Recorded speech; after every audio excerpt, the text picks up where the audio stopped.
Hello, welcome to this latest episode of The Height of It. I'm your host, Matt McCullough. I'm the co-host, Peter Murphy. Great to be here. Really excited about this one, man. Yeah, today we've got a cracking guest. It's Jim Conway is with us from the A.E. Russell Society in Lurgan. Jim, welcome to The Height of It. Thanks very much. Thank you. I'm so privileged to be here. I'm looking forward to the questions you're going to ask me. And yeah, brilliant. Let's dive into everything A.E. then. So first of all, a little bit about you. I wanted you to we were talking off air there, I wanted you to first answer a question that really shouldn't be a question, but it is a question. Who the hell is A.E. Russell? And how did you come to be associated with him? Well, A.E. Russell, I regard A.E. probably one of the most important men ever to come out of this island. He's certainly one of the most influential men to come out of this island.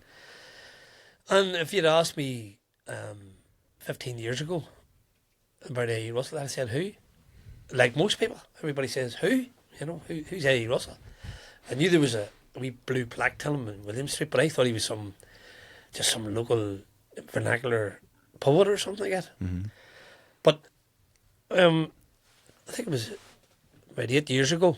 My favourite film is The Quiet Man, and I have a motorhome, and I was travelling around looking for the places that the Quiet Man was filmed in, you know. And so there's an area down there near Galway where Lady Gregory lived. Yeah. Cool Park. And it is cool, by the way. And you'd spent a lot of times down there, and I was sort of aware of this signature tree in Cool Park that all the great writers of Ireland had signed. And so I said, said to my wife, if there's a sign for Cool Park, I'll go down and see this signature tree. So I drove down anyway, and the wife, she says, well, sure, I'll go for a wee sleep in the van and you go, but don't be too long, you know. So I went into Cool Park, and I went up to the reception, and it just said, look, I'm only here to see the signature tree. I don't have a lot of time. Could you tell me where the signature tree is? And I kid you not, I don't know why, but this just, it was one of these moments, and it came out of me. It just came out of me. It says, have you ever heard of a poet called A.E. Russell? And the girl on the reception looked at me and says, of course I have. And she looked at me as if I was stupid. And I can tell you I was, because I was embarrassed. By the time I went down to this, I says, is his name on the signature? He says, of course it is, aye. So I goes down there, and there's A.E.'s signature on the signature tree. So if you ever go to Cool Park, go down, and you see A.E.'s signature on the signature, it's still there today. And so on the way back, anyway, the receptionist says to me, if you want to know about A.E. Russell, there's a wee museum upstairs, go up there. And I said, look, I'm in a hurry. She says, I'm telling you, go up. So I goes up into the museum, and there was Lady Gregory's fan. Now, when Lady Gregory went anywhere in the world, she was one of the most very influential people herself all over the world. Everybody knew her. And she got this fan signed by all these different people in the world anyway. And so I goes up, and there, right in the middle of it, was A.E. Russell's signature, and above it was Roosevelt, and below it was W.B. Yeats. And it was one of them wow moments. I just, wow, you know, and it just struck me. And so I said, I better look into this, by do a bit of research in him. So when I came home, I actually found out that it was coming up to his 150th anniversary of of his birth. And so then, from then on, I started to then go around and sort of annoy people and puke people and all to try and get something done. So we got the very first day Russell Festival. We organised it, and we've had one ever since, you know. So that's how I come upon him. But we talk about the wow factor. Like my colleague Michael McKiernan, you know, and his brother, who had been a historian as well, you know. And I started telling them, they couldn't believe it that they didn't know about this man. They just couldn't understand how they'd never heard of him. And so many things. And these are guys from around Lurgan, are they? These are people from Lurgan. Yeah. You know, very few people knew about him, you know. You're from Lurgan as well, Jim? I'm from Lurgan, yeah. Well, I was born in Silverwood, just outside Lurgan, you know. But so very few people had heard of him. But then I realised that maybe 25 or 30 years ago, somebody had a wee bit of a go at bringing the Russell back, you know. And there was a boy called John Donahue, who was the great expert in A.E. and the great collector. He has a wonderful collection of A.E. Russell's art and his writings and letters and stuff like that. But he had been in Lurgan maybe 25 years ago and had said if we can get a centre in Lurgan that he would give, like you're talking about at least £1 million and stuff, you know, that he would donate it to the centre. So one of the things that we've been doing ever since is to try and campaign for a cultural centre in Lurgan for the houses and, well, and you know, we have a penalty kick really in Lurgan, or in this area, is the Irish Literary Revival. The Irish Literary Revival was the golden age of Ireland. The golden age of Ireland, when you think about it. And he was at the centre of that, this cultural reviver. You know, and we could, you know, Lurgan's going through an awful time and economically wise and things like that there. And so is this area, but we could use that, you know, literary heritage and tourism, literary tourism. Like people from all around the world would want to know about the Irish Literary Revival. And at the centre was A. Russell, you know. So we could, I think, bring a lot of tourism to the area. ABC area is a fantastic literary heritage as well, not just A.E., but there's many, many more, you know. A. Russell could be the pinnacle of that entire thing because everyone knows Joyce, Yeats, Kavanagh, Lady Gregory, but in a way they can potentially be overshadowed by he should be, and now that we've done them, let's go up to A. Russell. Yeah, well, A. Russell's at the centre of, you know, like, but Joyce has a massive Armagh connection as well. Like, both Joyce's grandmothers were McCallans from County Armagh. Were they? They were. So, and that's just one. And Yeats's father, like, was born down in Tullalish there. Well, this area, it would take me too long just to go into the whole. But we'll do that maybe in another podcast sometime, yeah, you know. Yeah. But if you think about, you know, A was one of these people who would fight it and destroy his ego all the time, you know. And so he was a great empath and he was always trying to help people, you know. And one of the people that he took pity on or was empathetic was W.B. Yeats, who really wanted to be an artist. And so the two of them were young teenagers going to art school, and he was naturally gifted at art, you know. Yeats' father was a great artist, fantastic artist. His sisters were great artists. His brother was a great artist, but he was terrible, you know. But he was just naturally gifted at the art. So he felt sorry for him. And he says, tell you what about we'll take up the poetry? Now, think about this. The first 10 years of Yeats' apprenticeship as a poet, who was he learning it from? A. Like in the evenings, he was going around and throwing stones up at A's window. What about this line? What about that line? And A's dad was chasing him. Get away, you know. Well, what age were they when they met? They were teenagers, you know, teenagers. So for the first 10 years, and so the two of them, now you think about A and W.B. Yeats on the side, they were the creators of the Irish Literary Revival. Mm-hmm. And then they took all the rest of the people with them, you know. And, you know, Yeats used to bring for, you know, he says, if you lay with dogs, you catch fleas. These fleas were Patrick Cameron, James Joyce, James Stephens, all these wonderful writers were the fleas that he was, you know, encouraging and mentoring, you know, Ali Young and Ethna Carberry, all these wonderful women writers as well, you know. So let's start then maybe at A's early life. Yeah. So he was born in Lurgan. He was born in Lurgan. He was born in William Street. And he went to the model school, and at 3-year-old, the family moved to where St. Peter's GA Club is now. Mm-hmm. There was a wee cottage. That was the back entrance until the castle, the main, you know, the Brownlow House, really. Yeah. So that was the servants' entrance. And so he lived in that there until he was 11, you know. Now, the funny thing about that is, that was right on the peace divide then, you know, and so a lot of, you know, he's been quoted as saying he was glad to get out of Lurgan. He didn't say that at all. But he said he was glad to get out of the sectarian pressure in the area. You know, and when was this? We're not talking recently, are we? We're talking no, the 1800s, the late 1890s. You know, when he left. And funny enough, the year after he left, there was a terrible incident just right outside his door where he had lived. A young fella. It was Our Lady's Day, and there was a Ladies' Day parade, and it ended up, you know, there was a sectarian conflict around it.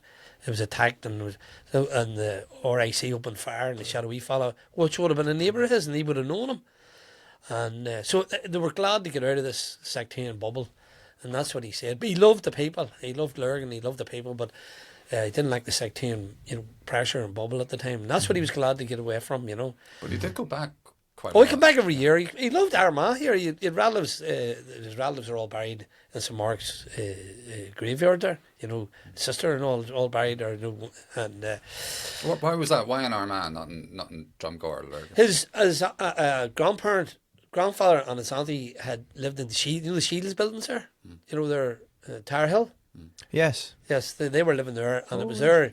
He would visit them every year, and he met Carrie Ray there. Carrie Ray was one of his, probably his young love interest, maybe some people think, but she was a lovely writer as well, and became Carrie Ray Coates later on. She was in the Theosophy, not a bad old writer as well. Like, she was a decent writer. So he would bring Carrie Coates up till, not far from here, the Palace Domain there, and St Bridget's Well. Have you ever been to St Bridget's Well? Yes. Yes, yeah. Yeah. So he used to bring them there, and they thought this was a very, very mystical place, and so they would go there regularly, to there. Yeah, so he would spend, he wrote in Railway Street there in Armagh. His cousins lived there. The Beatties, I think his cousin was maybe a head constable or something in Armagh at the time. Right. But he visited them regularly there anyway, and it was there that he wrote a story called The Story of a Star. If you want me to read a wee bit of that, Please do. Yeah. let's see if I can get it here. So he says, the emotions that haunted me in the little cathedral town would be most difficult to describe. After the hurry, rattle and fever of the city. And it's interesting that he says the fever of the city, because the fever in Dublin killed his sister at 18, and it was a big emotional impact on him, What age was he at that time when his sister died? He was a year younger than her. Right. So he had been 17, she was 18. And so the fever of the city, the rare weeks spent here were infinitely peaceful.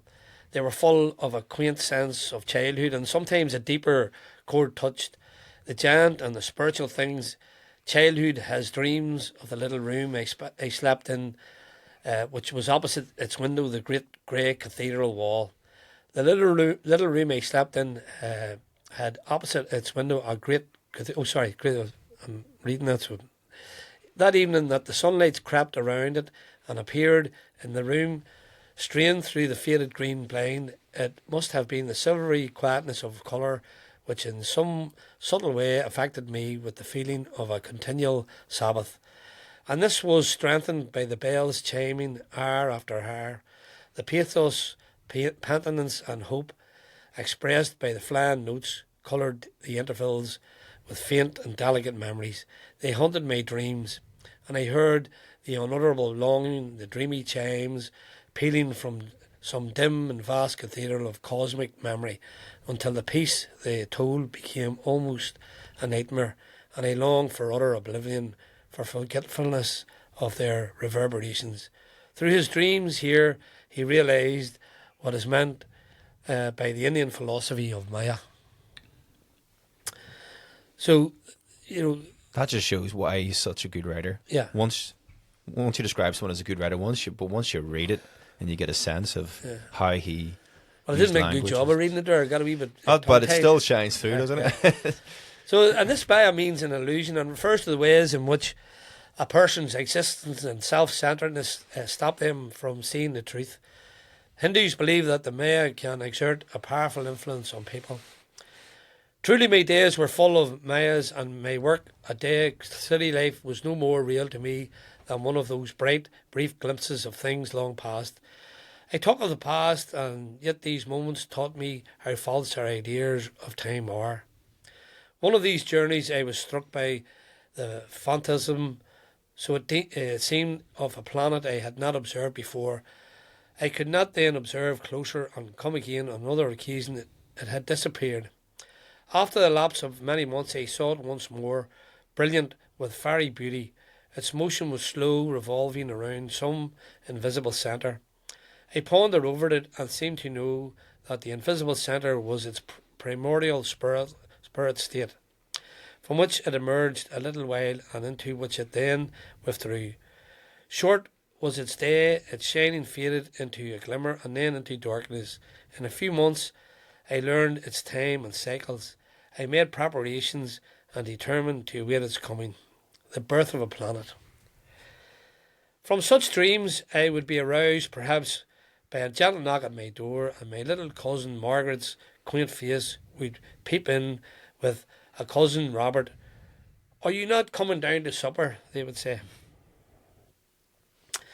So I've mentioned Carrie Ray there as well, and the Shields house. So he was 18 when he met Carrie Ray, and he went on long walks. The Lady Anne's Primate's Domain was one of the walks that they would do. Carrie believed it was a sacred site, and his mysticism was awakened there. She speculated that St. Bridget, whose well was there, was A.E.'s teacher. So he was getting, I've struggled with trying to understand a lot of these things myself, but all I can think of is, where he lived there in Brownlow, around where Brownlow Castle was. Before Brownlow Castle was built, there was an ancient monument there. It's in a town called Docker, or Dockeran, or the Black Cairn. A wee bit like Newgrange, only a big black cairn, And a lot of the stones from it were used to build some of the walls and the houses around Lurgan. So the only way I can explain it is he had some of these mystical visions, his earliest ones, when he was young, running about there. And, I'm not sure if people would believe these things or not, but perhaps there's some sort of vibration coming from some ancient, mystical thing that, permeating out of that area. And so that's why I'm saying that is he was probably getting the same vibrations, from St. Bridget's Well in that area. I would, yeah. I've made that connection before. Have you? Well, and we the female saints were replacements for the old pagan. Of course, we were. Well, goddesses. But Bridget was the ancient goddess. Yeah. Bridget might be Maca in the Christian form. So he's drawn off some the other side of the Cailleach. The Cailleach. Have you heard of the Cailleach? Mm-hmm. Yeah. Well, Bridget's one side and the Cailleach's the other side. And I think that was that Cailleach as well that they give to Pamela Travers for Mary Poppins, but we'll come to that maybe later. Well, Jim, it'd be fair to say that Armagh really made a mark. So in his formative years, in the early years, massive influence on him. Even though he left relatively early, he did return. And every year, and he talked about when he was walking out towards Navan Fort, he had these wonderful visions, and and you have to remember as well. One thing about A.E. was he was born in the Church of Ireland, and he went till evangelical, like some people Presbyterian, but he wasn't a Presbyterian. It was primitive Methodist that he went now, and you can see a lot of that evangelical sort of Christian belief, in some of the poems that he writes. He never abandoned Christianity now, even though he brought it back as part of his theosophist belief. It was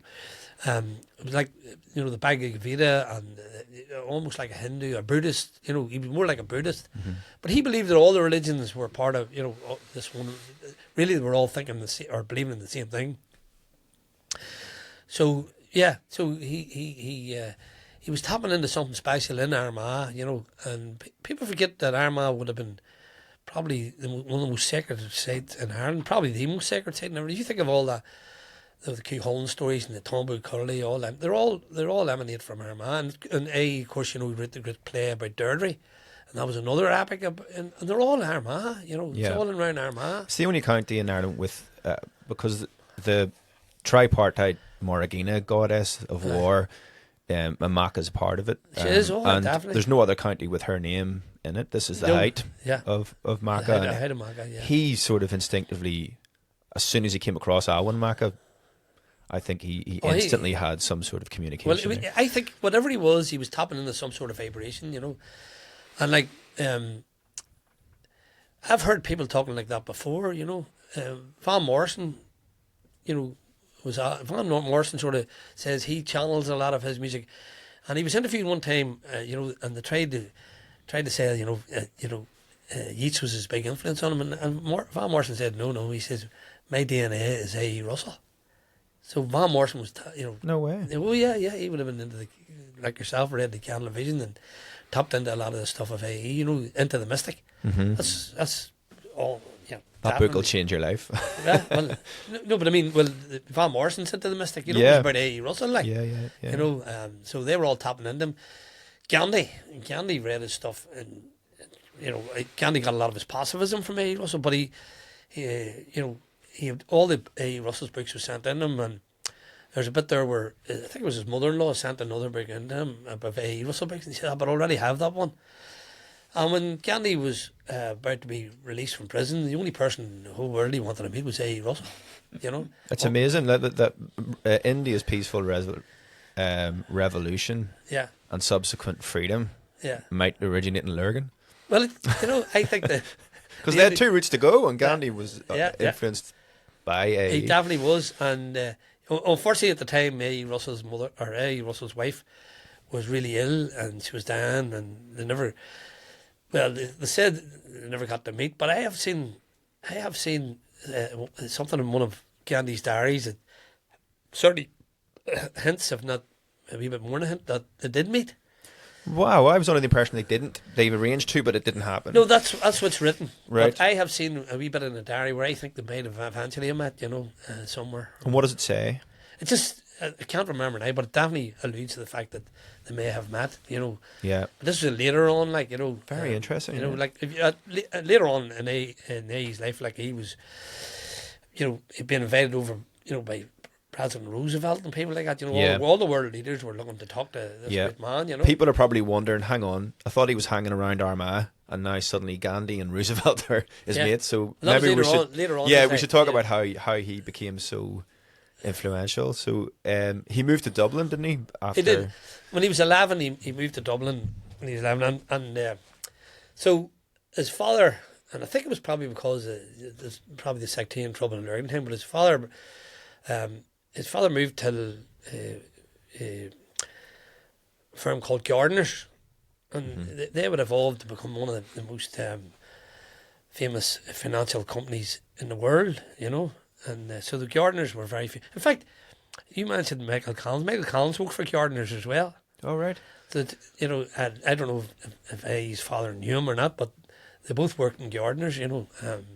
So 11-year-old, he goes to Dublin, and so he's knocking about Dublin, and, you know, at that time from he's 11 till he meets Yeats. I don't really know much about that, but certainly the big moment in his life was meeting Yeats. The two of them seemed to spark off together, you know. And A.E. was a great influence. The two of them, if you think about it, with A.E. and Yeats at his side, they created the great literary revival, which was the golden age. Ireland's real golden age. You know, people talk about the golden age of Ireland. That was the golden age of Ireland. You know, when we produced some of the most fantastic writers the world had ever seen, like, you know. And so they sparked that off. And, like, as I said earlier on, you know, the people that he influenced were like Joyce and Yeats himself and James Stephens and, you know, all these great writers, you know, Patrick Kavanagh. Mm-hmm. So they were all, you know, like, they came out of that great literary revival, you know. Fantastic. Lady Gregory was a fantastic writer as well. James Singh, all them. They were all part of that great literary revival. But the great literary revival wasn't just a literary revival. They were sparking a cultural revival. And so there was all sorts of things coming back, you know, Irish music and Irish language. And but there were also animists who believed in, you know, fighting for the environment. They were environmentalists, and so they were fighting. You know, Lady Gregory said at one time, she says, you know, we've saved our language, but what about our oldest friends, where we get the language from? And she was talking about the trees. And so if you go to Cool Park now, you know, it's all you know, she preserved all these trees there, and obviously it's almost a metaphor, really, that the great writers of Ireland have all seen the signature tree in Cool Park. You know? Yeah. Jim, did you say there was a museum in Cool Park? There's a wee museum upstairs. No, but to A.E. Not to A.E. Not to No, A.E. there's no museum.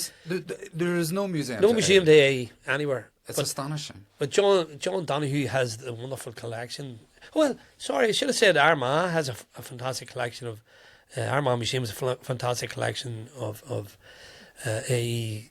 art and his writings and all, but it's not on display, you know. it would be featured now and again, but it's not on display all the time. I mean, it might be a question for the end of the pod, but I do find it extraordinary that there's no museum, there's no street names, there's no statue, I mean, is it even taught in schools? No, and funny enough, if you go to Eastern Europe, right, he was on the curriculum there, but it wasn't as a poet, or I think it was because of his economics. He's known in Eastern Europe for his economics, you know. He wrote a great book called The National Being, and it was about how to set up a country and how to run a country, right? And this is one of the reasons why Roosevelt sent for him. He had read this and said, this is fantastic, you know. And that's why he went over and gave Roosevelt the idea for the New Deal. But I would say probably the Constitution of the Irish Republic got most of it out of the National Being, right? But if you go Plaid Cymru, right, their constitution is the National Being. AE's National Being. The constitution is the Welsh National Assembly. Yeah. You know, that's how important he was. You know, and you know they asked him to be one of the founders of the Senate in the Irish Republic. One of the founder members they asked him to be. He said no. It's a funny story about it because they had sent the people to invite him to become one of the founders of the Senate in the Republic, and so he doesn't open the door. He opens the window, and he says, "Sure, hold on for a minute to think about it." Closes the window, and about 10 minutes later, he opens it and says, "No, you're all right." Classic AE. He just didn't want to get involved in politics, you know. You know, National Being, wonderful book. And as I say, a big influence, seemed to be a big influence as well in sort of Northern Europe as well, you know, and some of them northern states, you know, as well. But the National Being, fantastic. Now, did he get involved in the land reform before the cultural revival, or was that after the cultural revival? No, they would come together. They would be part and parcel of that. Sort of at the same time? Same time. And okay. Well, we'll have to go back really to think about his grandmother. His grandmother had died in Black 47, you know, the famine. Yeah. And so he had this, you know, he was invited to become, it was actually Yeats got him involved with Horace Plunkett. He was a Unionist MP, you know, Southern Unionist MP. But Plunkett and AE then formed the cooperative movement all around Ireland, organised cooperatives all over Ireland, and cooperative banks, which would now regard them as the credit unions, more or less, you know. Mm-hmm. But that was to break the cycle. If you think about it, the economics at that time, England was using Ireland as a breadbasket, you know, and so it left it precarious all the time, you know. And it wasn't just one famine, it was famine every generation in Ireland. And so he wanted to break that cycle, and he was very successful, and he did break it. But what came then was you had the 1916 Rising, the War of Independence, you had the World War I, and all these things sort of just when it was starting to become successful. So it broke it all up. But he had empowered these small farmers, and so much so, you know, that it scared England. The very first thing, you know, that the Black and Tans attacked was those cooperatives and burnt them all. So it just shows you they were more fearful of, you know, this passive sort of revolution than they were of the military revolution. Mm. And that was one of the things that he was trying to tell people. You don't need to go down the road of violence, you know, to win. You can use your intellect and your brain and your character. He believed the character of Ireland, the Irish character was a fantastic character. You know. So he went around the country and he visited. How did it work? I mean, he just went to farms and spoke to people, or did he hold meetings? Big meetings. He would have held meetings. You know, people they would, you know, the small farmers. He wanted to get rid of what you call the gumbean men. So if you go and tell a wee small village or anywhere in Ireland at that time, the gumbean man ruled it. He owned the pub, the undertakers, the shop. And he supplied your corn or your wheat or seed, whatever you want. He supplied all that. And you were in Hockdom. And what the gumbean made was they kept you in that you owed the money. You never were able to pay it off. You were always indebted to them. And he controlled you because you were indebted to him. Because of that debt, he controlled you. And he wanted to get rid of these gumbean men, you know, and that's what he was trying to eliminate. And so he set up these cooperative banks, and he set up, so the people could, go and buy seed, and they didn't have to go through the gumbean men. And that's what he was destroying, Very revolutionary. Oh, he was definitely a revolutionary. Definitely a revolutionary in everything that he said and done. And a lot of people, took a lot, from his writings at the time. That's the thing that I just can't understand. Why he's been written out of history so much. Maybe this is why. Maybe maybe there's still a fear of that revolutionary cooperative kind of spirit. Yeah, to refuse to submit to the great powers of the world, It's important to understand at this time as well that a lot of people in Ireland, in the island of Ireland, they acted Irish, but they weren't conscious that they were Irish people. They didn't have a national consciousness, and that's what A.E. and the sort of revivalists set out to say. I know you're playing this music and speaking this language and do that, but do you understand that there's a soul here? This is who you are, and he believed in that in this ancient soul of Ireland and the mysticism, people call them the fairies, but they're probably better described as the she, or and he done some wonderful paintings of them. Like they weren't wee small people; they were big people, and. Some of them were massive, but this is our spirit world that he's talking about, and he had certainly tapped into this spirit world, whatever you want to believe it in, it is, but he tapped into that, and he was communicating with them all the time, the spirit world, he each tried to get into it, but he couldn't, he just didn't have it, but whatever happened to A.E., he had it naturally, he was able to get into it, I've heard of Jim Fitzpatrick, who's a great fan of A.E. Russell, the artist, and he said that he took pneumonia or something when he was young, and he was in a fever, and he started, through that when he started to tap into this mystical world, and he's in contact with it because he can understand what A.E. was doing all the time, and we've had people coming up, just out of the blue and saying, I know, Harry, that happens to me, that kind of thing, they're tapping into whatever is on. Behind the veil, if you want to say that, Yeah. It's quite it's amazing that he inhabited this world, this mystical world, the spiritual world, the fairy world, and at the same time, he was just such a practical person as well. So he was like trying to get farmers to sell their eggs and their produce in a more efficient way. Yeah, and he was a fantastic economist, and he was self-taught, he didn't, he didn't spend much time at school. All his stuff, he was self-taught, but he was a wonderful economist. And John Donahue, the great collector of A.E. Russell stuff, he's a psychologist. And that's what brought him to A.E. He couldn't understand this man. Two halves, one of them believes in the spirit world and really, it wasn't making it up, really did have these visions and encounters with something. As I said, he must be tapping into, I don't know if it's vibration or whatever you call it. But he was also such a fantastic genius of a man, in other practical ways, fantastic. So he couldn't, that's what brought this great psychologist to understand A.E. Yeah. Russell. And he's best known for his poetry at the time, wasn't he? He was actually quite famous in his day in Dublin. Oh, he was like Patrick Cavan, there's a story about Patrick Cavan, the Green Fool was his pilgrimage to meet A.E. Russell. And he was in Dublin, he walks up to the policeman and he says, "Where does the poet live?" That was A.E. he was talking about, and he pointed him. He lives over there, and he went to, So he was that time. He was probably the most famous man, and certainly in Ireland, when he was certainly famous around the world.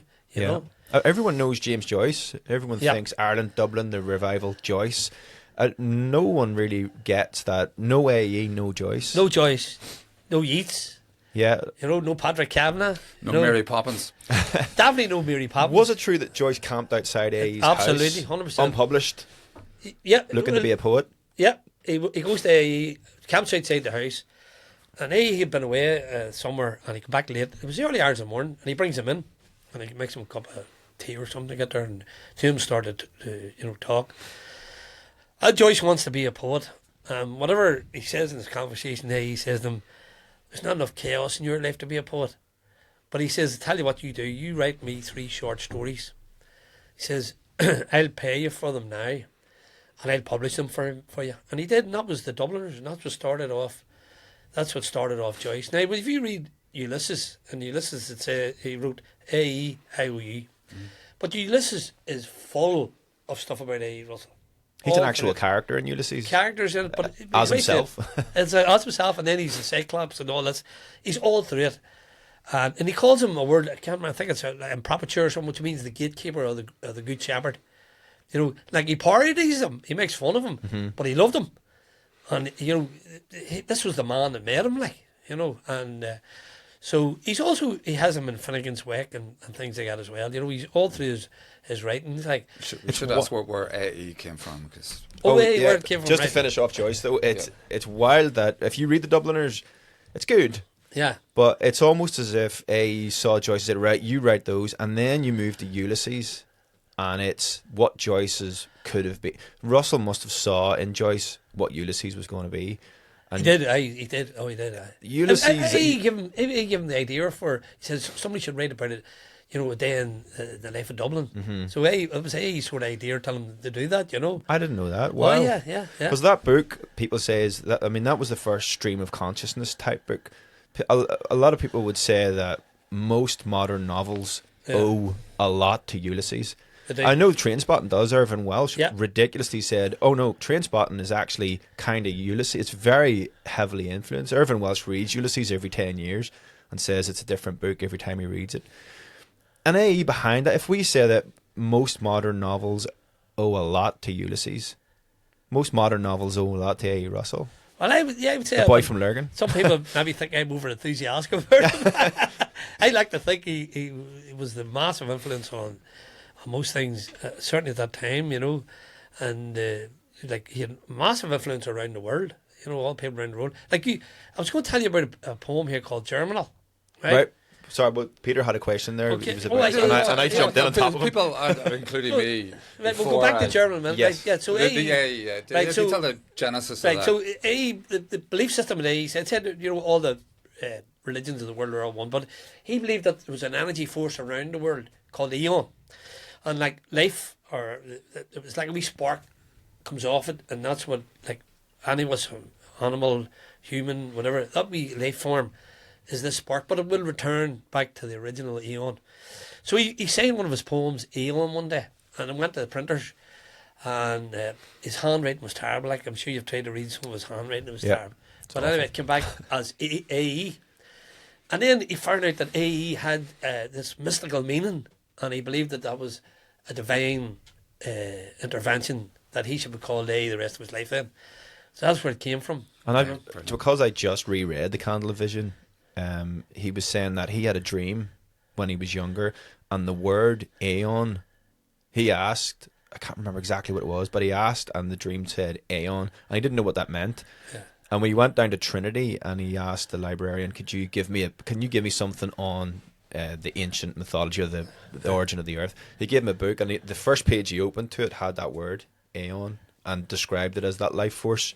And then that's when he thought, okay, that's going to have to be my name. And then he couldn't write it, so they called him A.E. So they called him, but you know, the vowel. He believed that the vowels was the first language of the gods. Right. You know, so and I think this is what Joyce is playing at. Yeah. With A.E.I.O.U. as well. You know, and yes, and, you know, I didn't realise that. Yeah, so he believed that was the language of the gods, the vowels. They were the first language of the gods. You know, the vowels. You know, and so it's you know, when you go into there's a lot of metaphors and all, you know. Because I recently read the vowels thing, and I completely forgot about that line in Ulysses, A-E-I-O-U. Yeah. When he's, that's amazing. So Germinal, wonderful poem called Germinal, and there's a line in it, in Germinal, where it says, in the lost childhood of Judas, Jesus Christ was betrayed. And so we were talking about Jung early on there, but if you think, this is before Freud came up with this, you know, concept. So he's saying that what your experiences as a child is what makes your, you know, character as an adult, and that's what he was writing, you know, before Freud. Yeah, and, there's a lot of references to the shadow and to dream symbolism before Jung had even conceptualized, or maybe had conceptualized it, but their work overlapped so much. We did say that we'll save Jung and A.E. for the podcast with. What I was going to say was, like, there's so much to get into there. So, but Graham Greene, you know, the Basement. The what? Graham Greene, the great writer, the play, he wrote the play of The Basement. Right. And that was based on that, I think that one line even just out of Germinal, so I can't find Germinal at the minute there, but it's to me, I love that poem, Germinal, and I love there's it there. What a line, though. It's amazing, isn't it? Like, it's just... So he says that, call not thy wanderer home as yet, though it be late. Now is the first sailing of the invisible gate. Be still through the late knocking, the hour is thronged with fate. To that first tapping at the invisible door, fate answereth. What shining image or voice, what sigh or hurried breath, come forth shall be the matter of life, even to death. Satyrs may follow after seraphs on crystal wing, may blaze, but the delicate first comer it shall be king. They shall obey, even the mightiest, that gentle thing. All the strong powers of Dante were bowed to a child's mild eyes, that wrought with him the travail from depths to the skies, inferno, purgatory, and paradise. Amid the soul's grave counsellors, a petulant boy laughs under the laurels and the purples. The elf who snatched at his joy, ordering Caesar's legions to bring him the world for his toy. In ancient shadows and twilights where childhood had strayed, the world's great sorrows were born and its heroes were made. In the lost boyhood of Judas, Christ was betrayed. Let thy young wanderer dream on, call him not home. A door opens, a breath, a voice from the ancient room speaks to him now. Be it dark or bright, he is knit with his doom. Isn't that amazing? Like? Unbelievable. It chimes so much with Jung's process of individuation. Yeah. Jung said that the archetype of the self was Christ, and that you betray yourself through the shadow. So what you repress comes out as destructive behaviour. You betray yourself. Absolutely. And I always see that Jung put individuation into scientific language, but before that, A. Russell had put it into the poetic, into almost a dreamscape. And to say, your subconscious betrays the self is exactly to say in the boyhood of Jesus Christ is betrayed. Yep. And if you think of the id, A practiced the destruction, of his ego. Mm. And you think of the world at the minute and what's going on there, like two of the biggest egos in the world, like Trump and Musk, or what do you call him? Is it Musk? Elon Musk. And really, that's all about these two egos. Really, it's just about who and they're getting on like petulant children, and he practiced the destruction of that ego, especially the id part of it, anyway. And which is part of the reason why so many people are unaware of him or don't know about it. Yeah, he's a wonderful. He's a wonderful example, and he's more relevant now than he ever was, and a guide to people how they should behave, and I think that's what's wrong. It's just what you were saying, like that's what's wrong with the world. People are letting that ego, run wild, and I think it's actually even the way we educate people. Like most young people now. That star factor, they all want to be a star, that they're like, they all want to be, on these shows to be stars. And so I think we instill this thing that they have to be a success in people. And it's an external lotus of evaluation, so they want to assess themselves on what other people think, whereas Russell was, no, you do what you think is the greatest good for yourself and for the society. He was a massive empath. He just wanted to help people, and this is where he burned everything he had. He didn't want to be famous for him; he wanted to be famous for the people that he had helped. He wanted them to be famous and wanted them all to be helped. You told us that off air, and it was the first time me and Peter had ever heard it. That he burnt everything he had. He did. He just didn't care. All his writings and yeah. Do you know, I love A. Russell, but I hate him for doing that. And you want to try and research him, try and find out something about him. So there's big gaps, in his life and things. Doesn't help when you're trying to start a museum, with charred ashes. When people went to him to ask him about his life, he says, "No, my life's not important, and my history's not important. So he'd never talk to anybody. But How's that for a lack of ego? That's it's unimportant. So he wouldn't, like, when people came to try and write about him, he just, no, doesn't matter, about me. And so that's it's just like he was doing so many things at the same time. I mean, how did you find the time? I mean, he's writing this amazing poetry. He's traveling around the country as the cooperative society, transforming the rural economics of Ireland.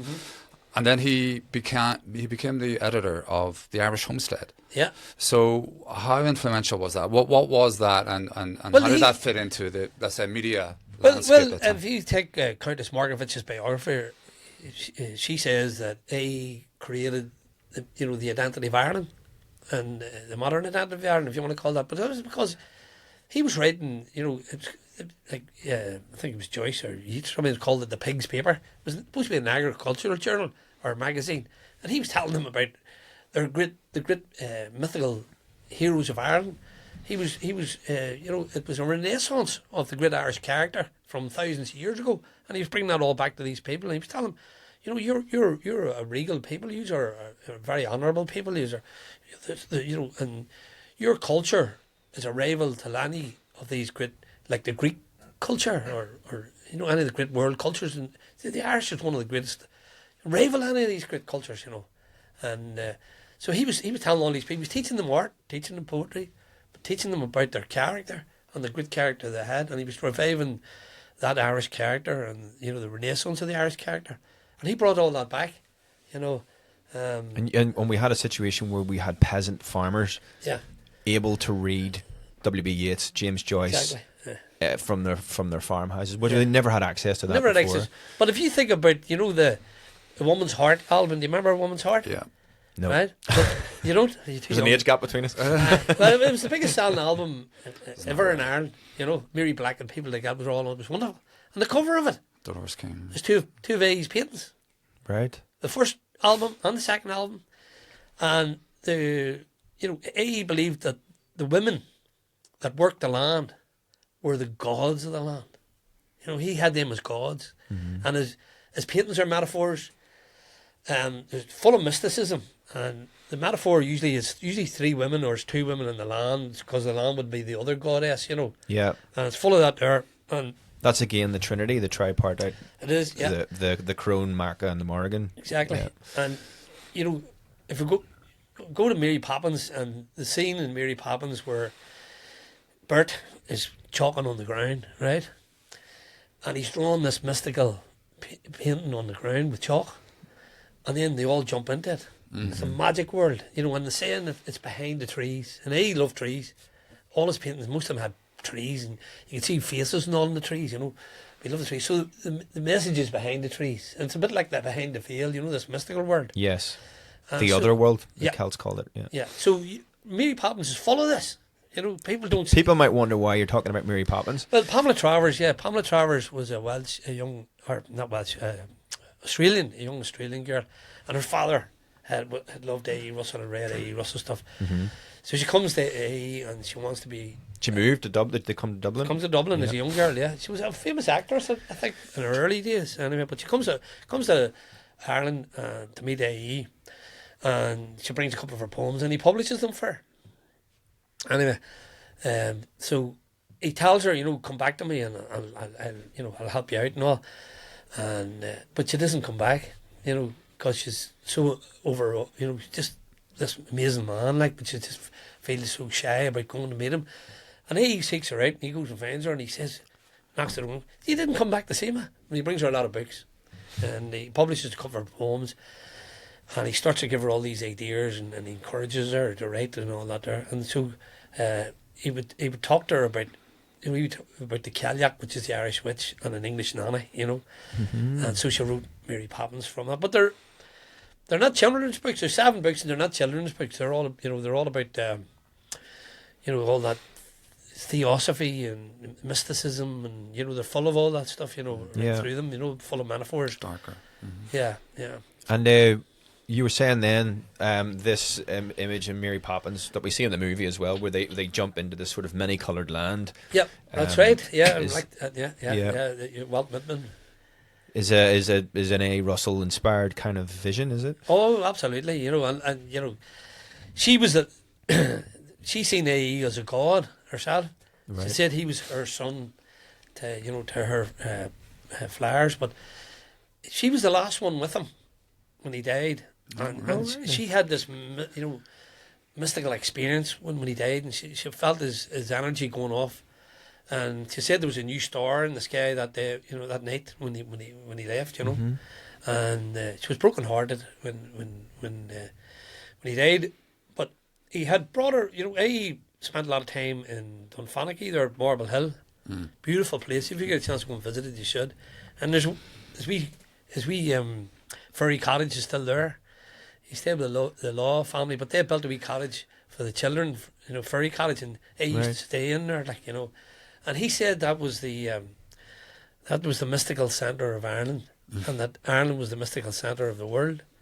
He believed that. Right. He was conversing with the. And Pamela Travers visited him. He brought Pamela Travers up there regularly. Yes, she came up there to visit him up there. But there was a boy called Arnold Bax who was a famous composer, and Arnold Bax goes to visit him one day in the Fairy Cottage, right? And he's painting away there, and Bax hears this beautiful sounds, and he can't understand it. And he looks over at A.E. and he's painting. He says, "Oh, so you heard the man?" It keeps on painting, right? Now this is in the middle of a forest. There's no running water, no electric or nothing. And he hears these sounds. He read his third symphony on the sounds that he heard from that there, And they were the bells, the fairy music. Yeah, fairy music. And he wrote this symphony with that there, And there's a lot of people that had these experiences in the company of A.E. He one of his plays, the people, he wanted them to feel as if the waters were overcoming them. And these people felt it. And one woman run out and said, he's the devil. She felt the power of this water coming over. Was this the same incident? And you shared this recently on your Facebook page, that they saw the lights, as well as it was someone who's quite rationally minded, and he was with A in the forest at night, and he could hear faint bells. Yeah, I think and see lights. And Russell, he was like, well, it's the fairies, and he thought, to this day I don't know what to believe, but it happened, and I heard it for sure. And it was only in his company that he ever. I think George Moore had a similar experience when he was with A as well. And George Moore was the big skeptic at the time, and so he brought him up Sleep Gullion, and so. George Moore, big skeptic, but he, when he was with A.E., he believed in stuff like that. Yeah. Quick one on Mary Poppins, because I have a question about it. Is Bert, the chimney sweep in Mary Poppins, something to do with A.E.? Is he A.E. Russell? Yeah. She based Bert on A.E. Russell, and then later on he's O'Leary, the lamplighter as well. But there's a metaphors in there, because if you think of a chimney sweep, the chimney stack is a mystical meaning, in the Bhagavad Gita and all that sort of word. And so the bringer of the light is, O'Leary, the light bringer. So there's metaphors all right through the whole. And what about the fox chasing scene when they go into this? My favourite is, you see, it starts with them on the carousel, and that's the horses are the 7 chakras, and they're the pole, and they're on poles, and they're under control, so you're controlling your ego or your emotions. So you have to remember that control of the ego is a big thing to you, and so the horses are under control. That's your ego under control, your chakras. And then the next scene is the horses are running wild, and they're being chased by the redcoats. Yeah. Sorry, the wee fox is being chased by the redcoats. Yeah. And the fox. And most people miss this in Mary Poppins. The fox is actually Irish. In fact, it's Bagura. It's Disney. Bagura. That's right. Real Disney Irish, And so Bert, the chimney sweep, he saves the wee fox. He adds it up, and the wee fox looks behind him at the redcoats, and he goes. He says in Irish, what's the word again? I've lost it. It had a wee blanker there. But anyway, it's an Irish word for fools. Amadon, is it? Amadon, yeah, sorry. Yeah. Amadon, thanks for your help. Amadon, Amadons. He starts calling these redcoats fools, Yes. And if you think of Oscar Wilde when he said about the unthinkable chasing the unneedable, very very similar metaphor. You know, this wonderful piece of nature. You know, a free, animal being chased by these redcoats. You know, and I just love the whole metaphor. Well, the fox is very significant in Celtic mythology. Oh yeah. What's the word? Is it Sheanach or something like that? Yes, that's right. Yeah. And it's everything. So we have the archetype of the fool or the joke.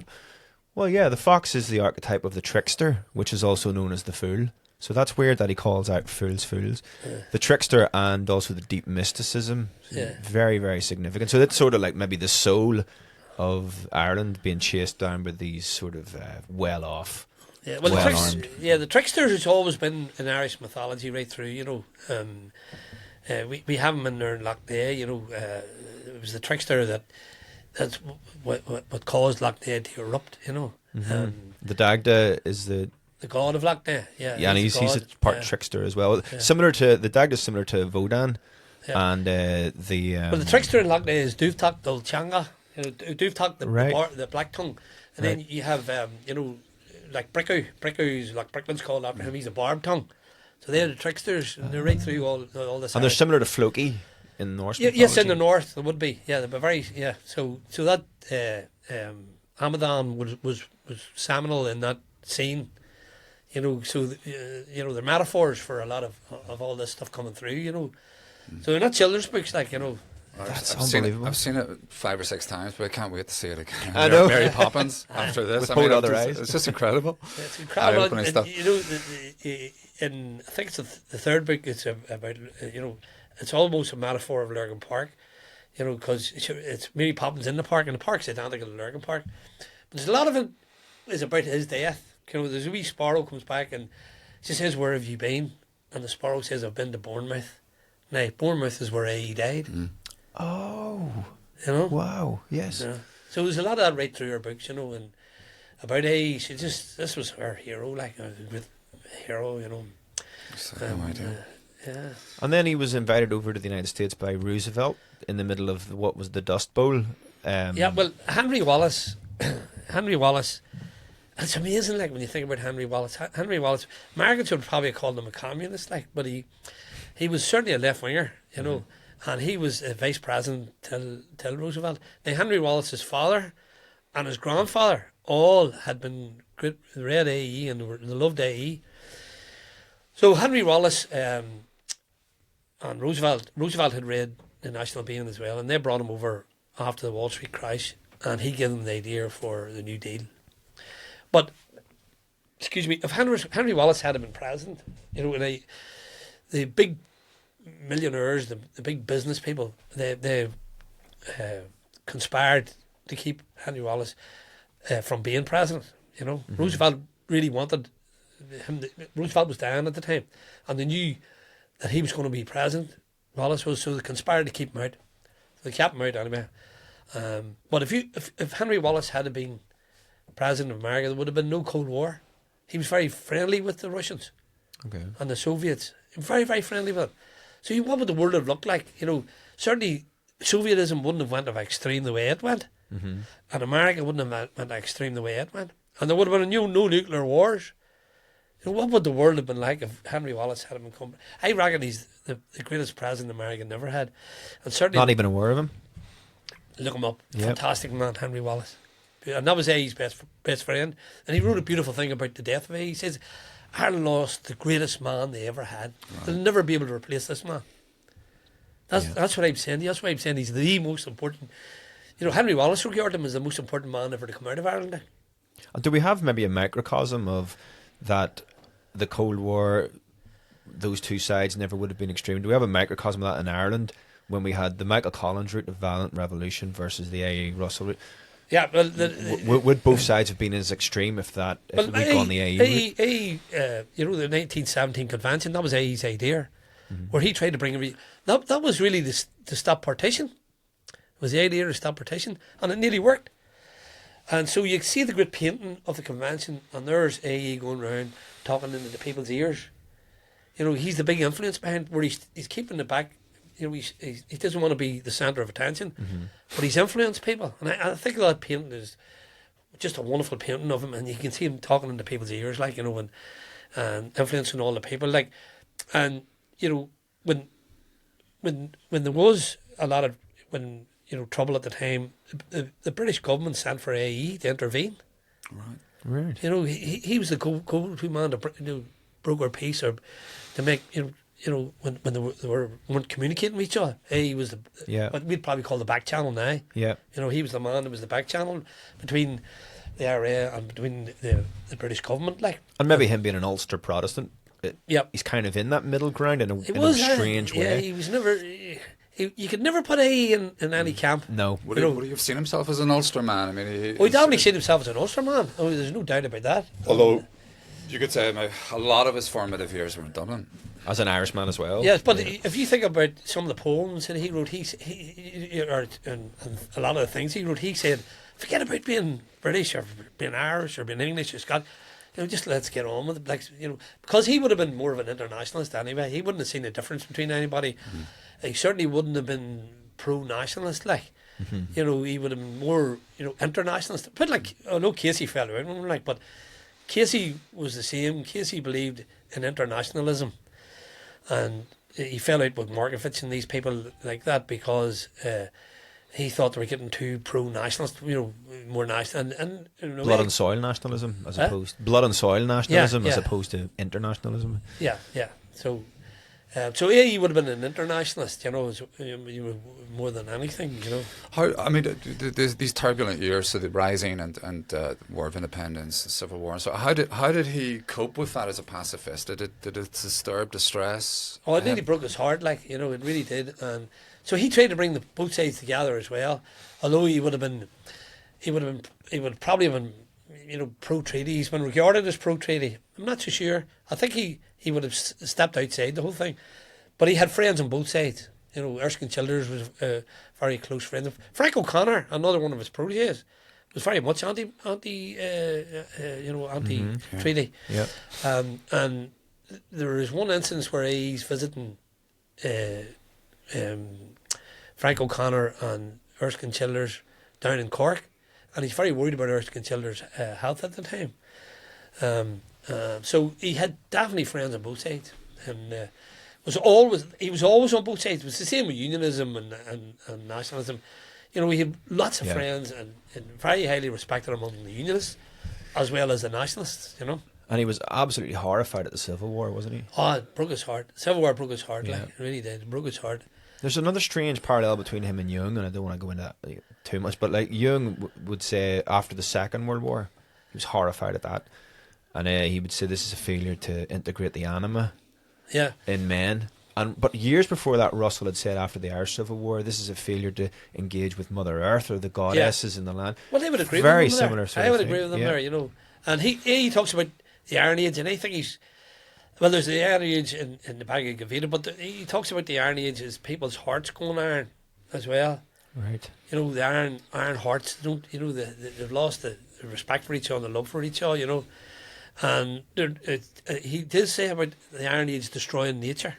He didn't like industrialization, like, even though he was a great supporter of the agricultural movement, but his idea of the agricultural movement was to love the land and respect the land.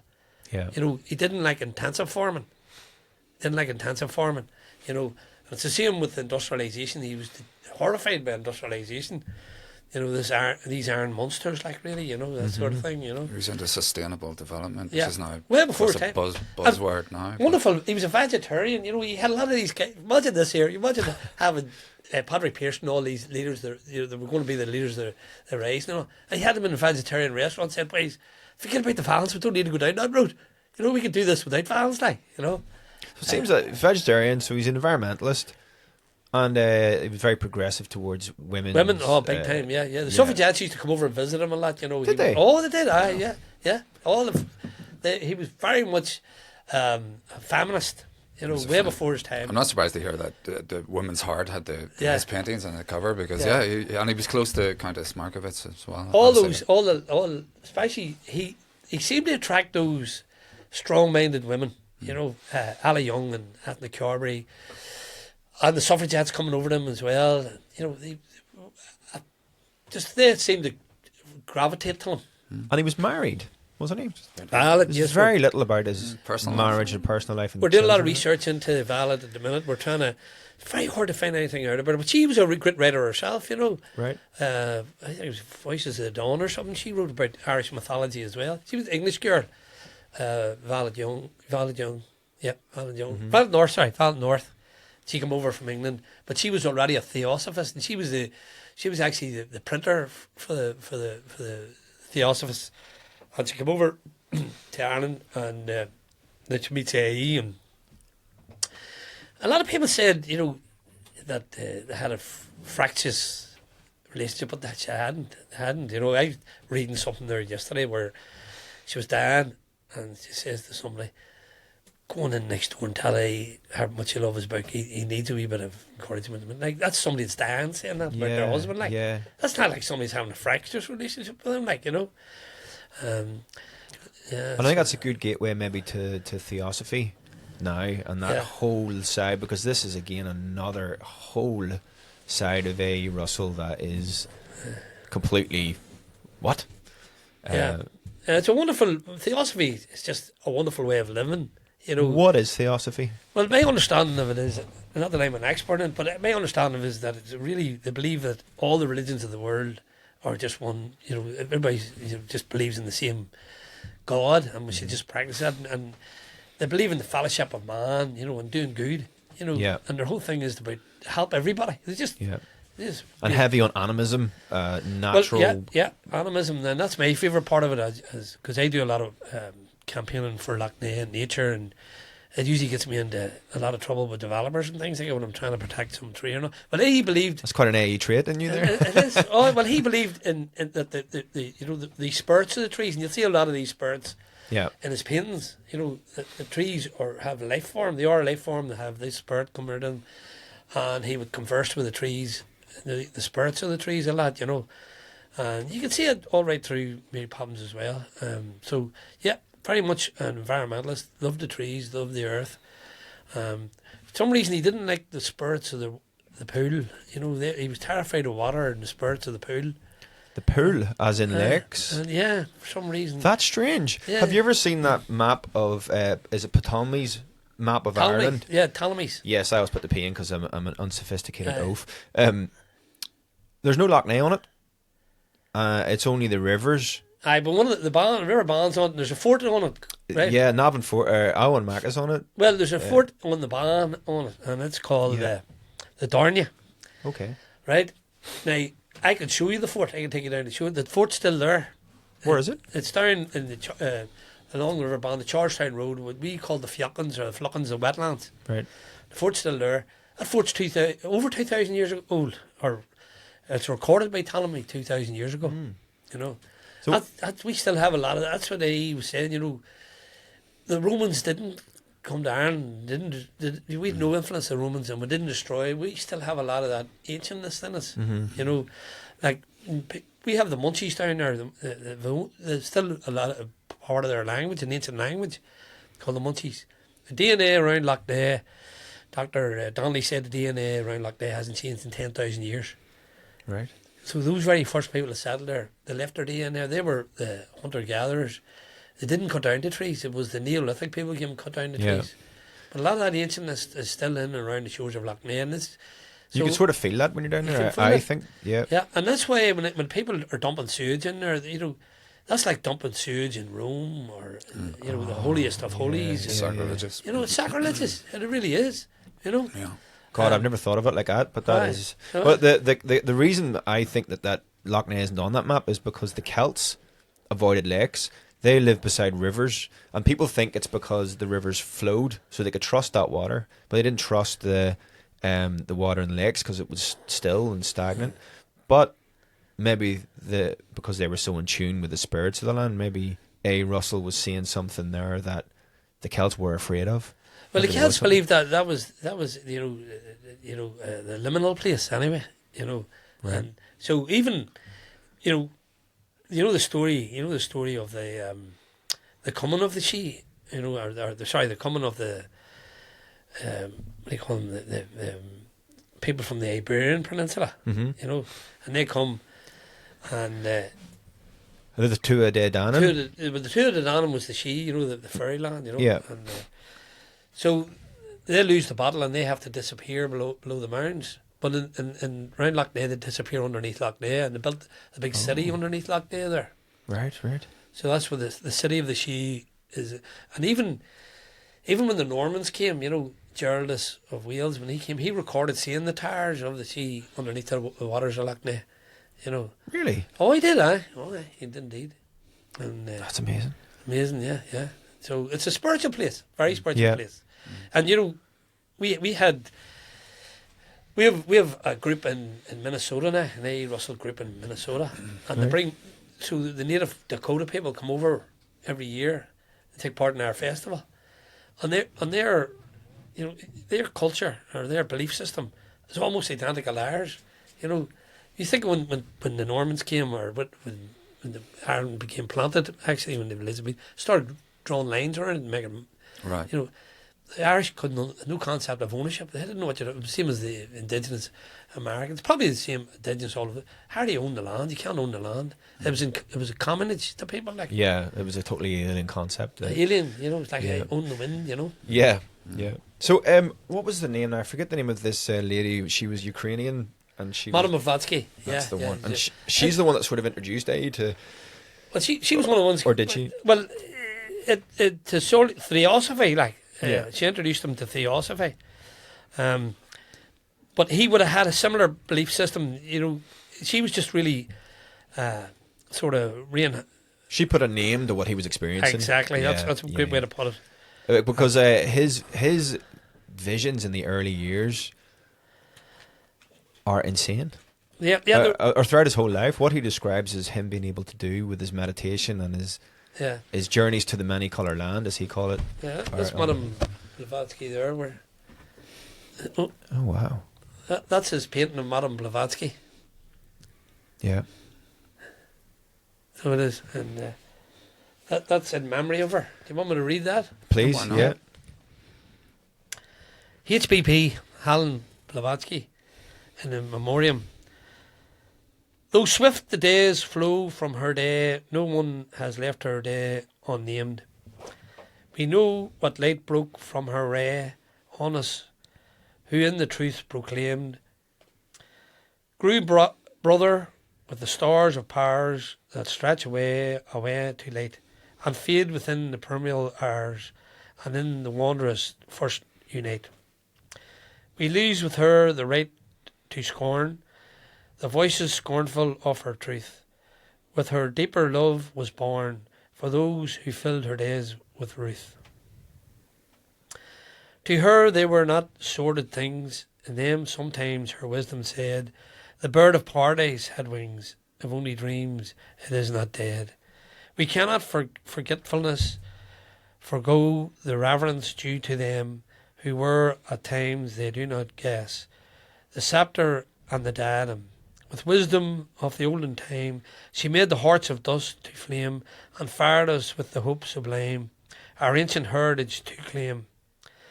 That turning from the visible by vastness unappalled, nor strayed, our wills might rule beside the will by which the tribal stars are swayed, and entering the heroic strife, tread in the way the feet have trod, who move within the vaster life, sparks the fire, gods and God.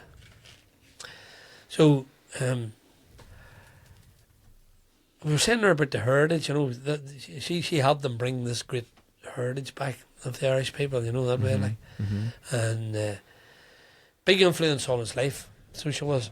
And so, I was sort of saying there about he channeled a lot of his poetry, and it sounds a wee bit flowery and stuff like that there, but that was because he believed he was channeling it, and he didn't want to change it.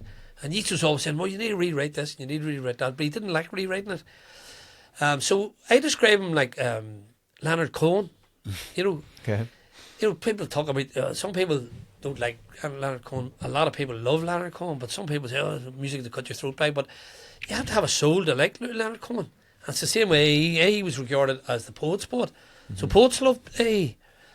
But Yeats was a bit like ABBA, right? And know, ABBA was the great production. They Yeah. were fantastic at producing their stuff. Yeah. And Yeats was the same. You know, he would have wrote and rewrote and rewrote. It could maybe take a year to write a poem. You know, until he got it. It was like almost commercial. You know. Yes. And that was the difference between them. So and people don't like, especially Yeats. People don't like me recording Yeats as ABBA and A as Leonard Cohen. But that's the only way. That's the only way I can explain it. So you have to have a soul to enjoy A. Russell, and obviously you're reading. You seem to have a soul because you've read a lot of this stuff that, and you're into this sort of stuff that he, you know, was into. Like, so it would be he would have been the Leonard Cohen of his day. Put it that way. You know. Amazing. There's a lot of when I read about A. Russell's dreams. Yeah. There was a brilliant dream he had once. I'm always going to forget exactly what it was about, but he dreamt that he was trying his hardest to bring out take away the veil and see the earth as it actually is, and he was trying all these different techniques, and he wanted to dream it, and he was trying to force his dreams, and he had a dream where there was a little ape sitting there holding the world and shaking like an idiot. And he got the message from the dream that no, this is not for you to control. Put it down, ape, and start doing it properly. And then from then on, his visions. But to me, like if you 1,000 years in the future, isn't that what it's called? Yes. Yes, he's a wonderful. That's right. Yeah. And he had a dream like when he was younger and a bit naive about it, because he didn't know what was happening. He would walk around and he would see processions of ancient people move over hills. He would see scenes of battles that happened thousands of years ago. He even, in some of the most incredible things I've ever read about him, describes UFOs. He saw flying machines through the sky, and he describes them. At the time, they wouldn't have meant anything, but now you think, oh. And the avatars, he describes them in the avatars as well. Yeah. And almost like helicopters. You know, you'd wonder. So the avatars has these flying machines and all in them and all, you know. But it's funny talking about flying machines, you know, and stuff like that. He was one of the first people in the world to get a fly past. You know, when he died, No way. Yeah, Wow. the Irish Air Force was just beginning then. Mm-hmm. It was just the start of flight. Yeah. You know, and when he died, and the boat that was carrying his body back from England, the Air Force swooped down and escorted it back into Dublin. It's just incredible. I mean, he was a superstar. It was a superstar. There was half a million people or something like that there at his funeral in Dublin. Well, this is about Lurgan. A mile-long procession. And De Valera was there. And he wouldn't have wanted De Valera there, but he was there. Well, I mean, I wanted to ask you about this because, you know, what did he think? There, a Southern Unionist, an Ulsterman, Ulster roots. Partition happens. The Irish Free State. Soon after De Valera comes in with his vision, which he imposes on the new country, and then you have A.E., who is kind of the antithesis of everything that maybe De Valera was putting and imposing on the new country. So what was that? But he was at the funeral. So De Valera was there at the funeral. So was that perhaps maybe part of the reason why A.E. was not celebrated in the New Ireland? I think so. That's exactly one of them. You know, he would have been. He certainly would have been imposed till the. You know, if you think about home rule, right? A lot of people, most people in Ireland were at one time in favour of home rule, but there was a few incidents happened, and then the Unionist people started to get scared of home rule was going to be Rome rule. And the fact of, if you think about it, the 26 counties became Rome rule, and certainly the Catholic Church ruled it, you know, and the people that lost out were the Southern Unionists and the Northern Nationalists. You know, they were the people that, you know, that suffered, you know. So A would have been imposed certainly to the leaders of the Catholic Church. He was friends with the priests, but he didn't like the way that, you know, they were running the country, and Ireland become extreme Catholic, and so he would impose that. And certainly during the 1813 lockout, they called him all sorts of things because he was one of the people involved in trying to get the starving children over to England to be fed over there, and the Catholic Church at the time they thought they were going to come back as Protestants, like, so they didn't want them to go, you know, and so they really cut out, you know, it was almost a sectarian thing that they did against the AE, like, you know. Of course, Yeats, he looked up to them, and they made Yeats their hero, like, you know, the hero. That was it. Yeats was, you know, he wrote the marching song for the Blue Shirts, the right wing fascists, like, you know. Yeats became, but he was like a magpie anyway. Yeats, he was always, you know, he would go with whoever would help him, like, or he thought he'd get something out of it, like. Where he was very much his own man, you know. He didn't seem to have a shadow side. His shadow seems to have separated from him and become Yeats. Yeah. Because they're almost antithetical in a very strange way, yeah. Although he loved him, like, he loved him, and Yeats loved AE, but the two of them were always fighting. They were falling out all the time, but, you know, and so you can see some of Yeats's poems registering that. Mm-hmm. You know, when he was trying to rein him in, and you can see the poem "Don't Walk on My Dreams." Right. He was trying to call his ego in, and that's where that came from. Right. You know, don't walk on my dreams. I want to be this great man, like. Mm-hmm. And speaking of the lockout, a lot of people here don't really realise that during the Troubles years, a lot of people were standing underneath a flag that A. Russell himself had designed. Yeah. The Starry Plough. Yeah, it's a bit of a hard topic to talk about, because he would have designed that for the workers were on strike, and you know, it's been politicised by different people now, you know, for different organisations and things. So, but he wouldn't have been happy with that. Like, you know, it was a mystical meaning behind the Starry Plough. You know, the Starry Plough revolves around the North Star, and you know, it doesn't go anywhere. It just revolves around the North Star. And actually, AE was known as the North Star by a lot of people. They called him the North Star, you know. That was the original name for this podcast. But you're joking, but we changed it. Yeah, we were going to call it the North Star We'll change podcast. it back Yeah, after this so, pod. That's strange, isn't it? Leslie, she and Leslie called them the North Star. You know, she had Leslie's Castle. She had Right, yeah. The Irish Tangle. It was a wonderful book by him, The Irish Tangle. Shane Leslie was a nationalist, and he became like a nationalist. I think he nationalist MP at one time or something. But he's a great writer, and he called A the North Star. Wow. You know, so have you ever? Sorry, go on. You were going to say something. No, as I said, it revolves around, and it has a deep mystical meaning. A lot of it, you know. So that's why he would have taken that image, but also because, you know, these you know, like this is a symbol for the people in the city that's on strike. It's not for rural workers, like, it's the workers in the city. He's using an agricultural implement, you know, as you know.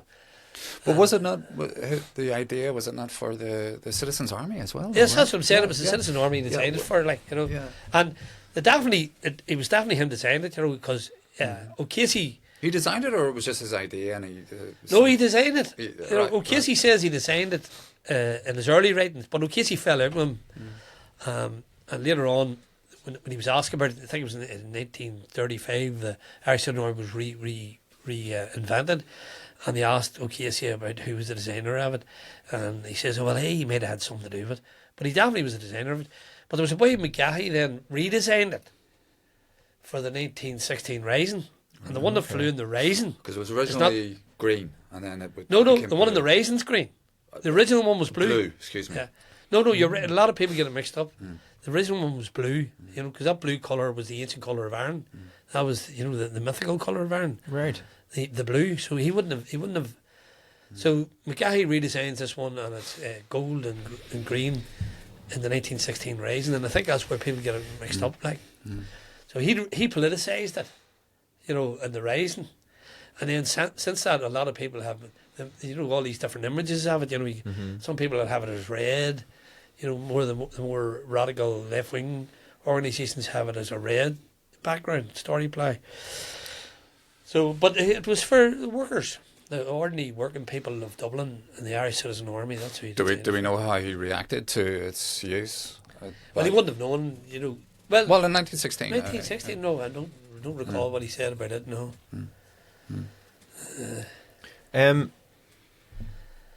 I kind of want to return to his whole visionary thing. I'm so really fascinated with that side of him. Yeah. Have you ever read accounts of or seen videos of people describing psychedelics? Well, the use of heavy psychedelics. Yeah. What do you call them? DMT and things Aye. like that. If you ever listen to the accounts of people that do that and are seriously just disappearing to Yeah. a lot of AE's accounts of, I mean, people think he saw visions like I saw a deer, and he didn't. He went to cities. Sometimes, like his visions were intense. He would be in a completely different planet, and a lot of these are very similar to these psychedelic experiences, but people on LSD and DMT That's and right. psilocybin. Doors of Perception. What do you call him? Huxley. Yes, Huxley is recorded as saying, excuse me, what AE was getting naturally from the natural world. Mm-hmm. Huxley was getting from, I think it was LSD or something. LSD, what do you call the mushroom one? What do you call them? Psilocybin. Aye. And, yeah. So Huxley was getting them, from practicing with that stuff, and he said he was getting that naturally, like. Oh, so this seems to be something that went from childhood to adulthood. Why do we think A.E. Russell was able to slide into a world like that? I mean, he says a lot about meditation, and he must have spent a long time, but there was. Well, he was getting, he was able to control it by meditation. Right. But he was getting it from a young age. He got it in Lurgan Park. He was landing in the daffodils and he seen these birds there.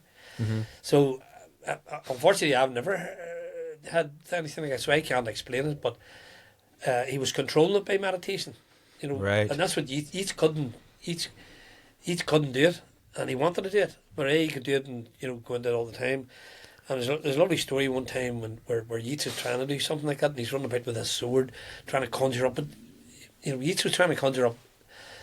He was forcing it. He was forcing. He's such a wannabe A.E., isn't he? But the spirits that he was looking for were for his own self, his own advancement. His own advancement, And he's running around with a sword one day, and anyway, he was hitting grapes or something, and he says, well, he can't conjure up spirits while you're eating, you're not when you're eating grapes, like.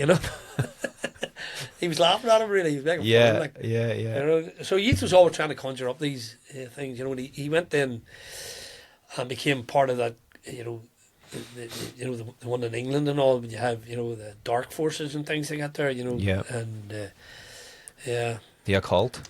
Sort of being the dark side of what A.E. They would never have went that, No. into anything like that, But there's another lovely story where Maud Gonne had an illegitimate child, but she told everybody this was a wee girl that she'd adopted, or sorry, a young fellow that she'd adopted. Mm-hmm. And but the child dies, and it's the year that Parnell, it's the same time as Parnell is dead, and so the boat bringing Parnell in has Maud Gonne, and she's dressed in black and crying, but she's crying for her child. Anyway, she goes to A.E. Yeats brings her to A.E. and says, A.E. can reincarnate this child for you, right? So this is a really funny one, like. So A.E. says, yes, the child can be reincarnated, but what you need to do is the original husband, you need to make love with the husband on the tomb of the child. Now the child is interned in France, down a big tomb under the ground. Right. So she was down under there with the original husband, or it wasn't an original partner, like the father of the child, and they make love on top of it and all. And so the child that comes out of that is the one that Yeats tries to fall in love with as well, Later on, there was a child came out of it, and but it's a real funny story, like. That's such a strange. It's a real weird one, like. Why would A.E. Russell say that? Well, where would he get that idea from? He had this. He meditated on it, like. Right. And he was a big believer in reincarnation, and the child was called Isolde, by the way. Isolde. Right.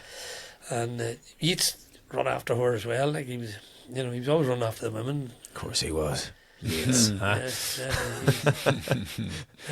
Well, I suppose all of this mysticism was heavily influenced by Hinduism. I remember him saying Bhagavad Gita and the Upanishads. The Upanishads are referenced in Ulysses a lot.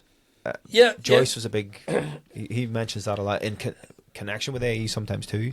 Well, I think he's trying to parody these things. Yeah. I think that's what it is. And like he went till he was taught by Jesuits, and I think it had a strange influence on him. Mm-hmm.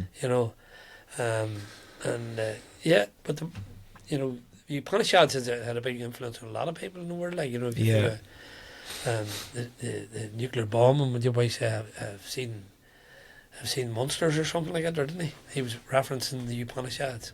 Right, no, I didn't know that, no. But yeah, it seemed that Eastern mysticism seemed to flood Europe during the late 1800s and onwards. Well, I think, you know, if you think about a lot of this stuff now, if you go back to the great writers, each generation, they all seem to tap into it. You know, the Romantics, they were all tapping into that. And right through, you know, every generation of these great poets and writers, they all tap into that. You know, and if you go take it right up to the Beatles were tapping into it as well. Right enough, yeah. The hippie movement, you know, they were all running about with T-shirts on them at home, and they were all tapping into it. And in fact, if you think about the hippie movement, one of A.E.'s proteges was a young girl called Ali Young. And Ali Young, she was involved in the War of Independence and all that there, but she gets very disappointed about partition. She goes off to America.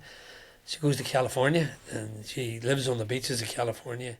First of all, they don't let her in because they think she's mad, because she says she's a druid. Okay. Right? But she becomes a professor in California University, and she's living on the beaches of California as a druid. And all these people start to follow her. And that's the start of the hippie movement. Oh, wow. But not only that, it's the start of Silicon Valley as well. Two of the people that created Silicon Valley were called after A.E. Russell. No way. The Varian boys. They are the people that started Silicon Valley. And they're both called after A.E. So we owe Facebook to A.E. now as well. We owe Facebook to A.E. now as well. Silicon Valley, you know. Wow, that's unbelievable. But anyway, that's the influence that A.E. had on the world, you know. Amazing. And, This is a boy from Lurgan. It is absolutely amazing. Just to go back to the American connection a wee bit, the New Deal. So, I mean, did Roosevelt and A.E., did they met, right? Oh, they went. Yeah, he used to go.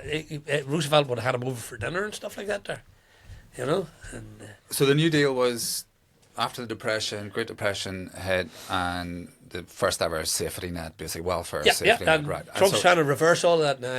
Yeah. And it was sort of spend money on infrastructure, work and stuff like that there. So, and it was the cooperative ideals, basically. He was trying to, a lot of that was trying to, get that moving. All The Silicon Valley, the New Deal as well. It's incredible that the span and it's amazing the influence of man had in the world. Yeah, unbelievable. So if you take him out of the world, like what would there'd be a lot of things missing, wouldn't there? Joyce alone, yeah, would have a huge impact on the literary world. Yeah, as you say, he would have been he was the start of the modern novelist and things like that. There, big influence on many people. And I've got something to talk about. If that's all right, about because I grew up in Craigavon and Lurgan. 1 second, just pause you for a second. Yeah, sure. Oh, do you bring it out?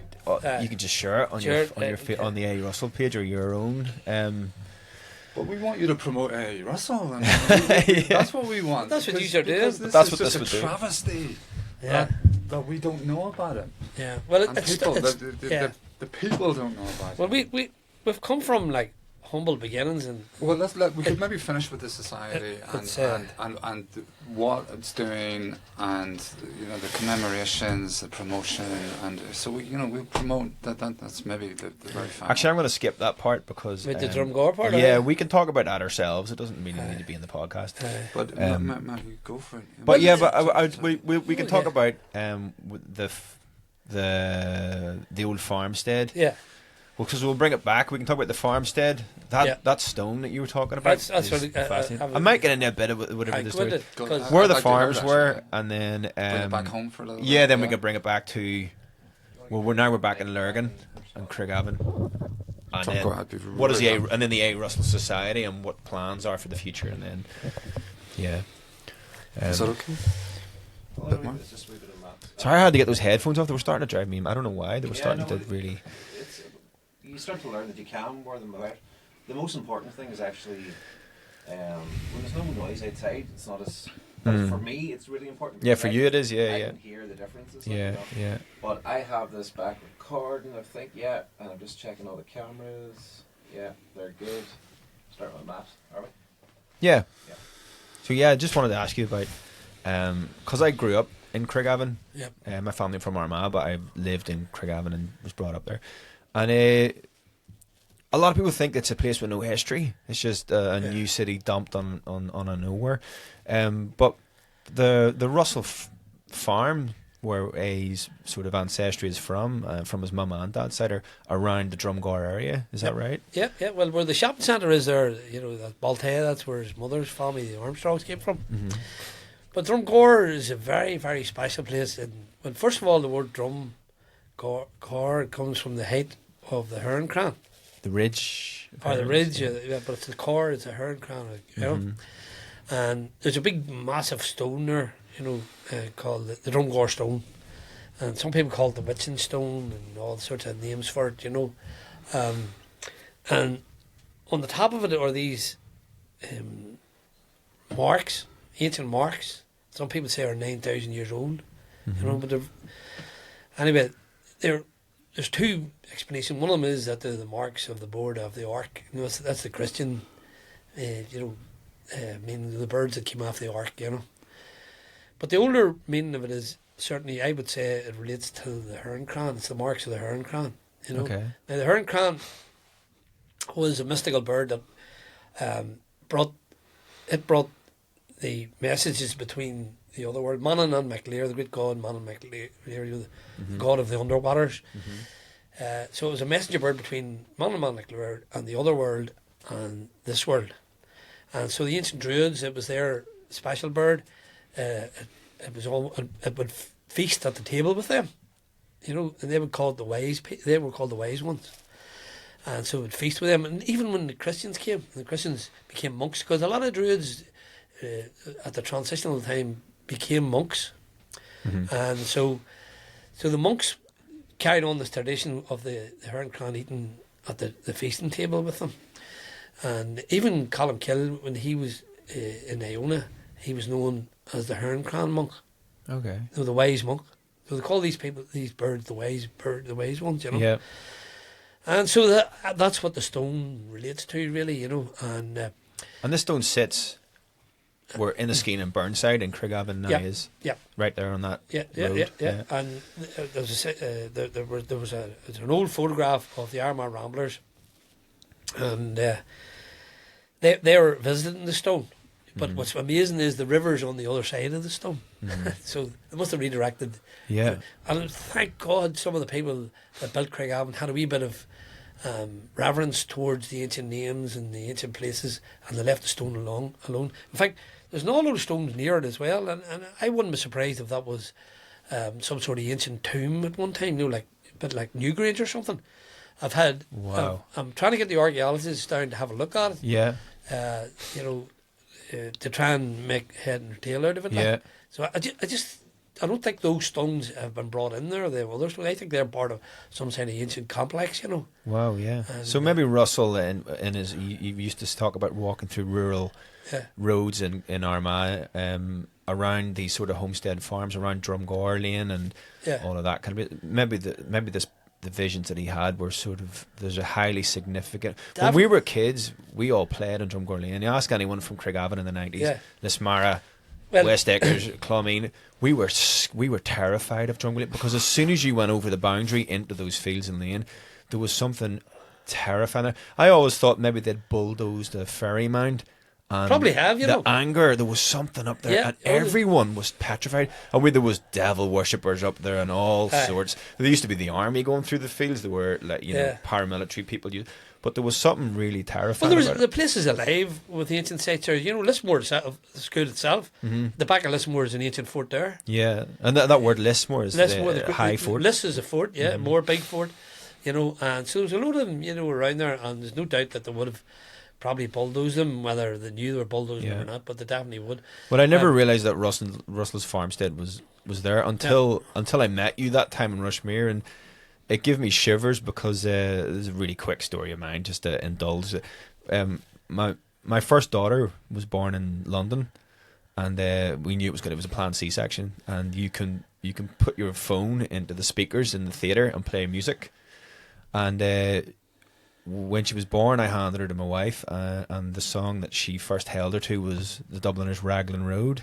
Oh, that was you can see A's words in there. So so Creature made of clay, like, it was obviously Kavanagh, first published by A.E., wrote that poem, and I just thought that my daughter was born at 5:30 in the morning on an autumn morning during a storm that was blowing a crazy outside with a shock of black hair.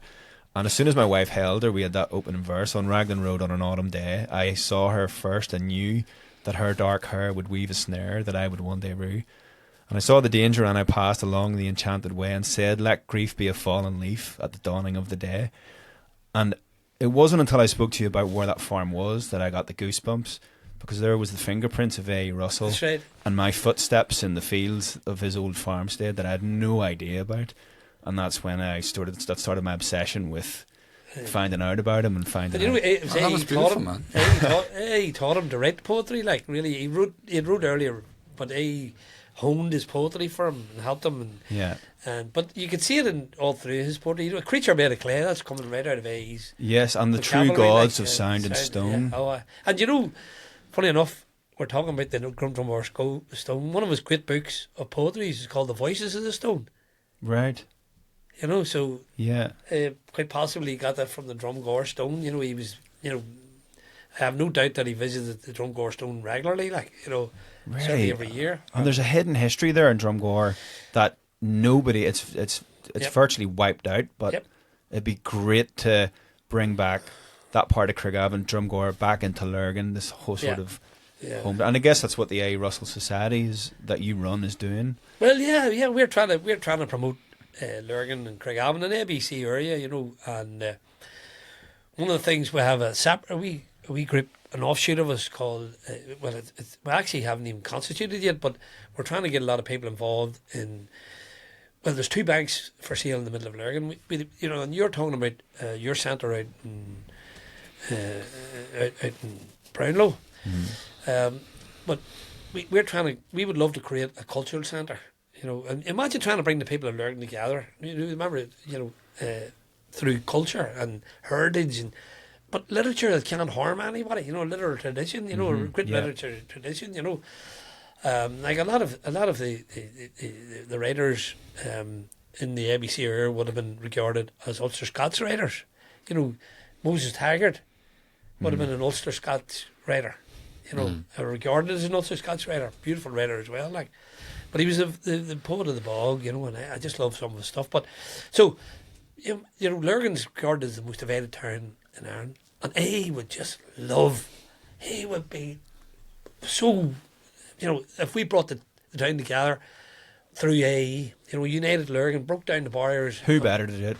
Yeah, he's the man, because he was very, very inclusive in everything he did, and of course, great pacifist, So if we united the town in the name of A.E. Russell, it'd be a fantastic thing to do, And we can maybe just bring back up what Craigavon sort of covered. Yeah. What was underneath that? What do these townland names mean? Yeah, wonderful. The Bowley, it's a real mystical place as well. The Bowley, you've heard of the Bowley, haven't you? No, I haven't, no. Where we were the far side of the lakes, there used to be a wee station there called the Bowley. There's a wee path down from the countryside, takes you right down to the wee car park and all that. The Bowley is lovely. That's by Tonic if you leave Tonic, you come down. Yeah, that's the Bowley. Right, that's the Bowley. Right. Yeah. Okay. Well, Tonic, of course, we talked about earlier, but Tonic was the area for the grazing the cattle. So it was a communal area. All the cattle grazed in these very Tonic moors, Mm-hmm. So you're right. There's some wonderful names around there, like beautiful names. It's insane that the seeds of modern literature, Silicon Valley, Roosevelt's New Deal, Gandhi's Free India, Mary Poppins, the seeds were all from the fields of Drumgoar Lane and William Street in Lurgan. Yeah, the influence that he has had on the world, and it's still. I think he's still. In fact, I think he's more important now than he ever was. If we take that empathy he had for people and for other artists and helping them, and we should be all learning from that. Everybody should be helping each other. And humanity started from that apathy thing. If there wasn't apathy, the human race would never have evolved. It evolved because people helped each other, you know, like communes, you know, and that's what we all evolve for, you know. I mean, you should be taught in schools. You know, the people should know about him. I mean, which Definitely should be, yeah, absolutely, you know, and it's, yeah. Any final thoughts, Peter? Well, I feel enlightened, Jim. I really want to thank you for helping us to discover. I was going to say rediscover, but to discover this amazing myriad-minded individual. But of course, that was Archbishop Craig from Armagh that called him that. Yeah, you know, so it's been an absolute education, a delight, pleasure to chat to you this morning. That's about the height of it, Matt. Yep, the height of it. A boy from Lurgan. Well, this is a boy from Lurgan. Boy from Lurgan. But this is important. We need to get the message out there and people to understand this great man. You know, people are looking for answers in the world now. And not just because I love him, but I think A. Russell is the answer to a lot of questions, you know, and the universe even, you know, if you read A. Russell, you get the answers early for anything you want to know. Was it a French writer? writer, who said if you want to know about A, B, C, D, E, and was it the answer? You want to know about eggs? You want to know about export of eggs? You A, want Gaelic the literature. Universe. You want to know the meaning of life. A was the answer to all of that. Yeah, he's the answer. You know, you can learn anything from him. And it's just a pity, you know, that his memory had been buried for so long, you know, and we're trying to rediscover it, like, you know. Yeah. People like yourself reading Candle of Vision is very important, and you know your understanding seems to be very comprehensive of it, and that kind of thing. Like you would know more about it than I would. I have to say, Okay. you know, I'm more of a historian, you know, Right. and I love to see people that try to understand that part of him, because that's why I was finding it difficult to try and explain it to people what he was tapping into. I don't know, but people like yourself may be able to understand that better than I was, and maybe explain it to people, you know. Well, you've been a fantastic guest. Thank you very much. We'd love to have you back We'll come back and of all things A and everything else that you do. well, I think we should try and do the literary tour sometime as well. Love Take to. you on a literary tour around the ABC area, you know. And, Love to. I'm in. Yep, we're in. We're in. We're trying to. Hopefully, we'll make it the resources to actually put it physically on, you know, at some stage, you know. That'd be brilliant. Yeah. That's about the height of it, Matt. That's about the head of it. The risk of See you next time. repeating myself. See you next episode. Thank you very much. Thank you. God bless you all. You too.